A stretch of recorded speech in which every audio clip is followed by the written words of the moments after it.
Thank you very much. This honor far outstrips my deserve of it. I want to thank many people, so many I am afraid were I to try to express my gratitude here, music would need to start playing to get me off the stage.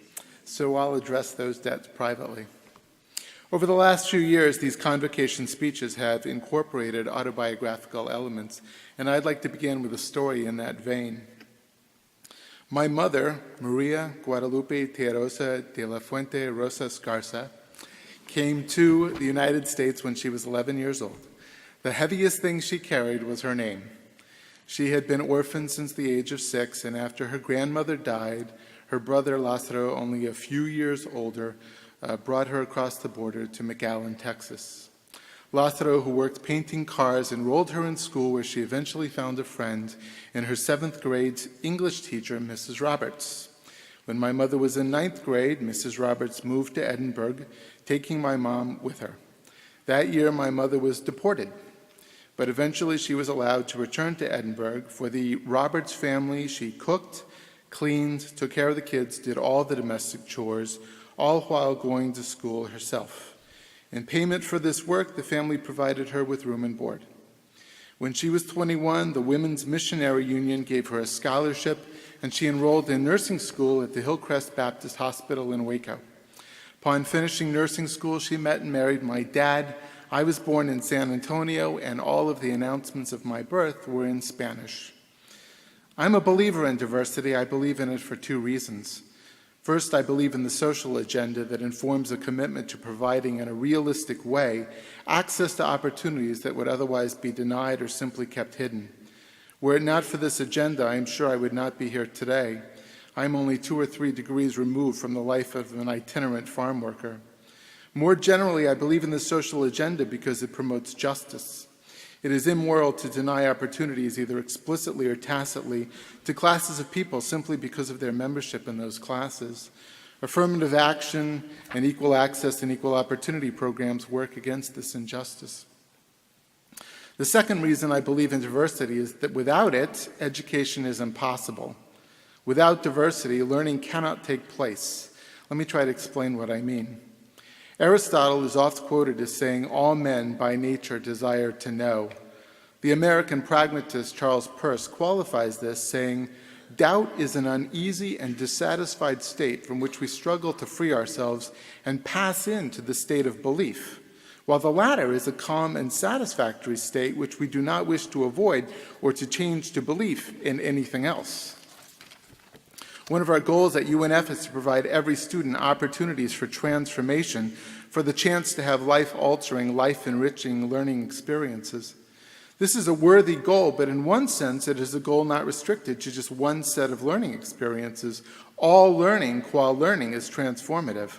I know I'm not the first person to make this observation, but my point is that regardless the level or depth of transformation, learning at its heart is about moving from a calm and satisfactory state to a new one, from one set of beliefs and attitudes to a new set, whether that set is radically different or modestly so. The point is change, and the change is dependent on difference, from one state to a different one, from one belief to a different one. If students leaving UNF after 4 or 5 years were to think the same thoughts and knew the same things, we surely have not done our jobs as educators. Our stock in trade is ideas, and just as all progress in our disciplinary literatures is predicated on the introduction of differences of opinion, so too does the introduction of diversity of ideas occasion intellectual growth in our students, probably emotional growth too. We do our jobs precisely when we provide to our students in pedagogically sound ways new ideas. Ideas we have learned from others and ideas we have thought up on our own, results of investment in our own learning and discovery. Diversity of ideas is important, but it's only one sort of diversity necessary in an education worthy of a 21st century student. Dr. Pekarik, whose accomplishments are so rich as to make it inevitable that he will appear on this stage again soon, would not be educating his students fully were he to introduce them to Newtonian mechanics and stop there. A 21st century physics education will include at a minimum Einstein and Bohr and Heisenberg. Clearly I'm out of my depth here, but even I know this. A 21st century education, broadly conceived, must include exposure to a very broad range of diversity, not just of ideas, but of people who exhibit diversity in race, color, ethnicity, national origin, gender, sexual identity, sexual orientation, religion, age, and disability. No education today that does not provide for this exposure and for the opportunity to appreciate difference can be said to be an excellent one. My closest friend in grad school, Cuauhtemoc Tomas Lara Vargas, teaches philosophy of science at UNAM in Mexico City. Tomas is married to Sang Hae, who teaches Korean there. My closest friend from college, Andy Bailey, lives in Suzhou, China. He has lived in Asia for almost 20 years and in China for over a decade. Andy is a writer and an English teacher. He is married to Ivo, an Indonesian artist and entrepreneur. Both Tomas and Andy have daughters, Raquel and Vanessa, who are about the same age. Raquel and Vanessa each speak 3 languages that they use daily. This is the 21st century world. In terms of communication and interaction, it's a small world. In terms of experience, values, beliefs, and attitudes, the world is huge. Wittgenstein said that if a lion could talk, we would not understand him. So different is his form of life that we lack the common ground necessary for communication. Doubt only leads to resolution when dialogue is based on common ground, on an adequately similar set of experiences and values. This is not an argument against diversity, it's another argument for it. Let me try to explain what I mean. The focus of my scholarship over the last 6 years has been the exploration of the subjective context brought to bear on understanding the value of works of art. While I leave it to others to discuss what art is an expression of, I'm convinced that works of art are the purest form of human expression.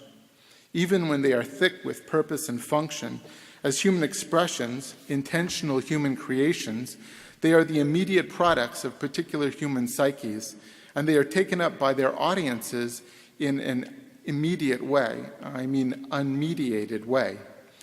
My work is about the impact context has on the value of works of art, and while I'm interested in all contextual matters, I tend to focus on subjective ones.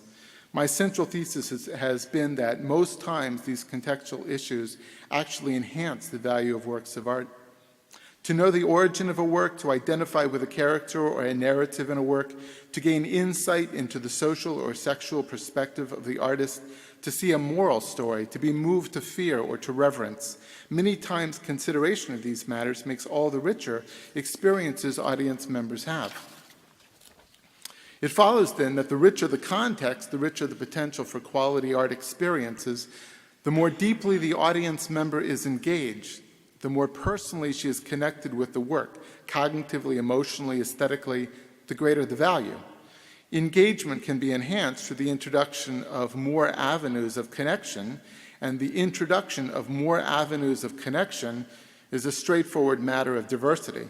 The more diverse the pool of perspectives open to the audience member, the greater the potential for high-quality experience. One who, upon viewing a work by Mark Rothko or Robert Motherwell, cannot focus on anything but his 5-year-old daughter's ability to produce something of equal technical skill is likely not ready for much of an art experience. This can be explained in a couple different ways. First, he may not be prepared. The pool of perspectives open to him may be too limited to allow for appreciation of Rothko, Motherwell, Pollock, or can you imagine, Robert Mapplethorpe, Judy Chicago, or Damien Hirst. Second, the introduction to diverse perspectives may not have proceeded upon ground he shared with those with whom he now shares audience member status. If one has any hope of understanding the words of an English-speaking lion, one needs to start by trying to understand the words of an English-speaking house cat. Forgive me for pushing the metaphor, but the point is that progress must be made on familiar ground. Appreciation of diversity moves in a very similar way. We move on familiar ground until we are ready for more. Are we providing that common ground to our students? For some students are those before them lions speaking from foreign perspectives about foreign matters? Or do some of their professors speak like them, look like them, have the same kinds of experiences they have? If it is necessary that we offer our students exposure to diverse ideas, it is necessary that we offer our students who are diverse themselves exposure to professors who embody the full range of diversity. We must do this for both of the reasons offered above. First, because we owe them exposure to the new and the different. Second, because as they themselves are different from one another, we owe them familiarity. Professors who fluidly speak their experiential languages, professors who will function as mentors, as exemplars, as intellectual companions as these students begin their exposure to the new and the different. It is insufficient to believe in the truth of these matters if this belief does not inspire action. Integrity demands that what we believe, what we say, what we do cohere, and inclinations to justice in the absence of action are impotent. Faith without works is dead. There are some who are committed, but when the tasks are at hand, they demur. There are others who, upon accomplishing a single task, go rest. There are others who work hard and meet what is expected of them, and there are some who work until the work is done, until the goal to be achieved is secured. It is this last group who have the honor of bringing about lasting change. For those truly committed to the social goods diversity commitments are meant to foster, they need do nothing more than see others possessing the same interests and needs they possess. This is the essence of justice, to see that others could stand in our shoes, to see that in basic ways we're each similarly deserving of equal consideration.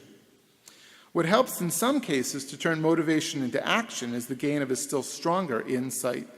While justice requires only that we see our interest as possessed by everyone, compassion, care, empathy means that we understand the interests and needs of others contextually. Justice is to see others standing in our shoes. Compassion is seeking to stand in the shoes of others. The greater the diversity, the less the proximity, the more work it is to put oneself into the shoes of another. And yet without this work, understanding, transformative understanding, cannot be achieved. I've had the experience, more so recently than in the past, of students in my classroom advancing opinions that compete with mine and then apologizing for it. This is a lamentable occurrence. Diversity of opinion should not be an occasion upon which the parties feel apology is a necessary rejoinder. On the contrary, challenge should be encouraged and celebrated. While it is true that conflict for its own sake is a waste of time, and wasting time is immoral, while it is true that tenacity of belief can kill dialogue, difference of opinion is what allows for intellectual progress.